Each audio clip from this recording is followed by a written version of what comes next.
Juliana, I'm reading Filipino. Thank you.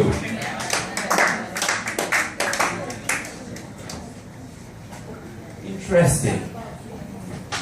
Ready for the next one? In past lives, he has been many things. A closeted, landlocked punk kid stuck in rural Alabama, a couch surfing, perpetually rogue West Auckland warehouse rat. The exhibitionist crown prince of the local queer party scene, and one of the most spirited members of the notoriously energetic Auckland electro-schluck outfit, Gravy Train.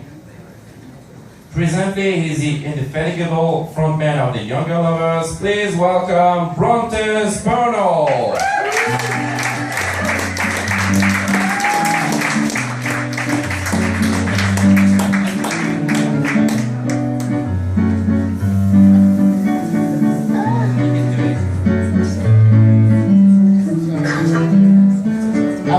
At a dance performance and hurt my knee, so that was really hard.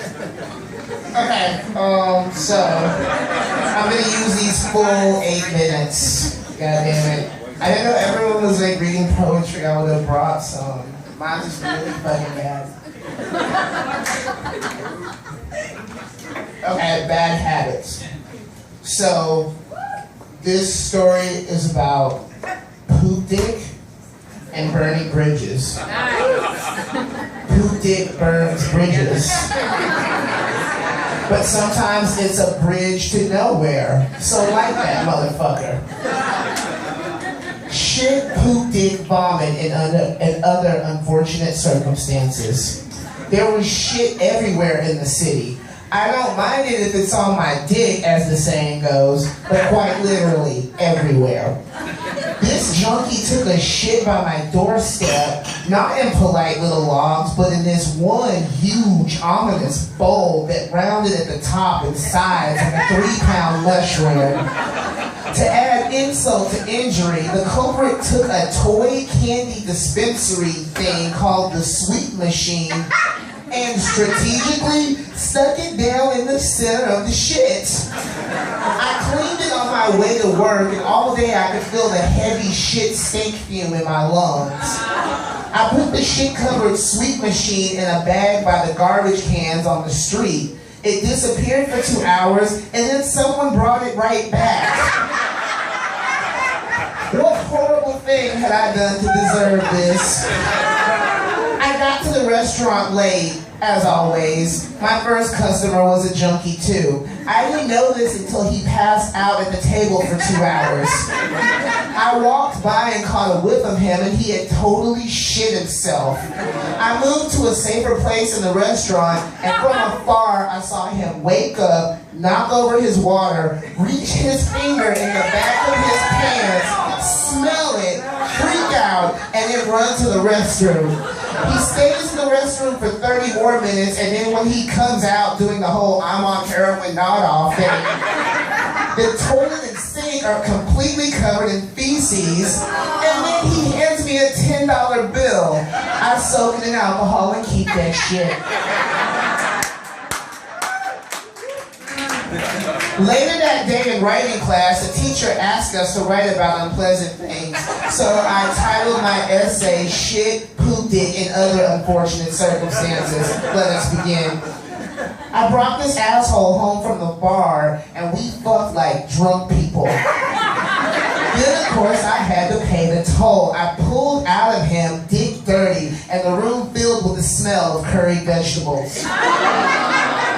He almost threw up, but I tried to say soothing and attentive top things like, don't worry, baby, it's human, it's natural, even though I wanted to fucking die. I wiped my dick on a dirty sock and threw it under the bed. Here's the weird part. 3 months later, when I cleaned my room, I couldn't find the poop sock anywhere. What happened? Okay, so we're almost halfway through this. Bear with me. 2. I was fully engaged in sexual intercourse with a Silver Fox flight attendant, 30 years my senior. Like, I was only topping because he wouldn't. You know how that goes, right? I was fucking pounding his ass, like getting crazy.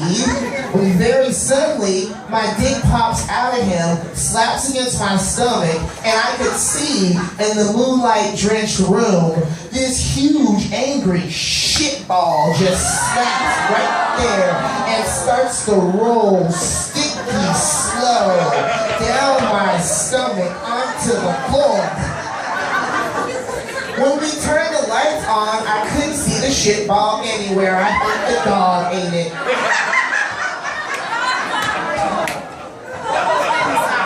Y'all.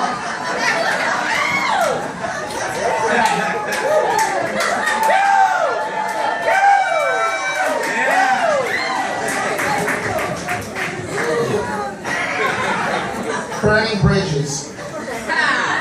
I went to dinner with my boyfriend at the time, and that shit turned into a full-on class war. He paid for everything again, but oh no, this time he was just wasted enough to be a bitch about it. Where is your money? You never have any money. There was this irritation in his tone, and I knew he meant business. It was hard for me to give a fuck. Why didn't he just date a lawyer or a drug dealer or something? Say my artist boyfriend is always broke is like saying the sky is blue or the ocean is full of fish. Clearly tattooed on the forehead of such statements is duh, bitch. It wasn't the first time he emasculated me in public. Truthfully, he had to be one of the most castrating men I ever loved. I was used to turning diplomat. I said, let's go home, baby. I stayed at his house often to avoid the punk warehouse I lived in with 10 roommates back in Oakland. Home, he said queerly. No, I have a home. You go back to your homeless shelter. I smack my fist against the newspaper stand, and when that doesn't satisfy, I draw my hand back and punch him in the face. He falls down, nose bleeding. I know I will regret this for the rest of my life, but I cannot deny the 3 immediate seconds of silence that followed, and how peaceful they were, and how good it felt to shut that nagging bitch the fuck up. Last one. It's different if it's 2 boys, okay? I'm not like Ike Turner. Like, if you're dating a fag and he talks some shit, you can beat his ass. Especially if he grew up with more money than you. Fuck that.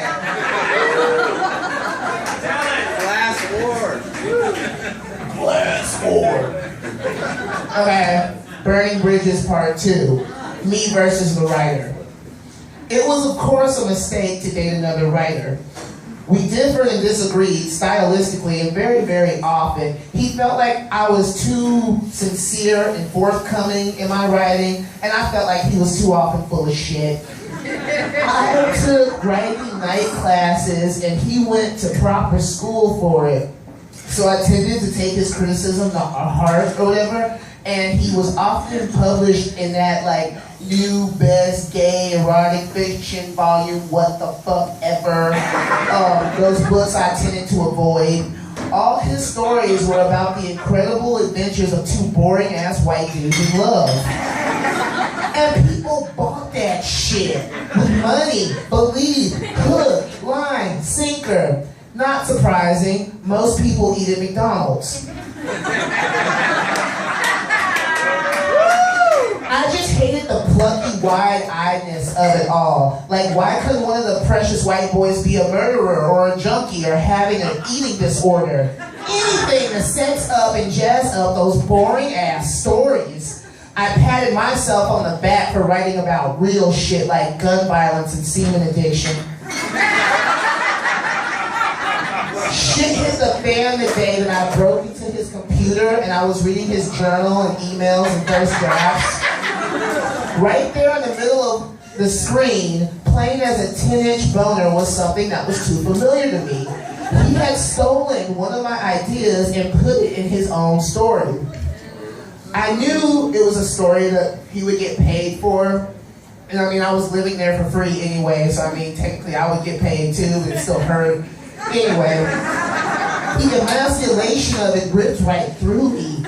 War, war, war. Now, looking back, I think me and him were jealous of each other. I remember sometimes in this one way, envying his success as a writer, or rather wishing I was him. Or maybe my idea of popping up in his story was him wishing he was me.